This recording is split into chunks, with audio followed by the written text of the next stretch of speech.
கருப்பு உளுந்து கழுவி வந்து காய வச்சுருந்தேன். நாளைக்கு வந்து பவுடர் பண்ணி எடுத்துக்கலான்ட்டு. வரும்போது கொஞ்சம் மில்லட்லாம் வந்து வாங்கிட்டு வந்திருந்தாங்க. இன்றைக்கி வந்து ஒரு 6 வகை மில்லட்டை பற்றி உங்கள் கூட வந்து ஷேர் பண்ணலான்னு பார்க்குறேன்.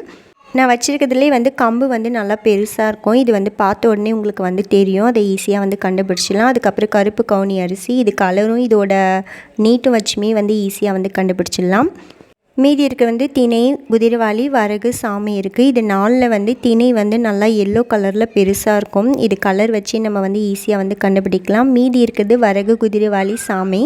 இது 3த்துலேயே வந்து குதிரைவாலி வந்து வெள்ளையாக இருக்கும். அதில் வந்து கருப்பு கலரில் வந்து ஒரு புள்ளி இருக்கும். இதை வச்சு ஈஸியாக குதிரைவாலின்னு நம்ம வந்து கண்டுபிடிச்சிடலாம். மீதி இருக்கிற மில்லட் வந்து வரகும் சாமையும் கம்பேர் பண்ணும்போது வரகை விட சாமை வந்து கொஞ்சம் டார்க்காக இருக்கும் பார்க்குறதுக்கு. அதே மாதிரி குட்டியாக வந்து இருக்கும். உங்களுக்கு வந்து நீங்கள் தொட்டு பார்க்கும்போதே வந்து டிஃப்ரெண்ட் வந்து தெரியும். டெய்லி வந்து நம்ம யூஸ் பண்ணிகிட்டே இருந்தால் ஈஸியாக வந்து இதோட டிஃப்ரெண்ட் வந்து கண்டுபிடிக்கலாம்.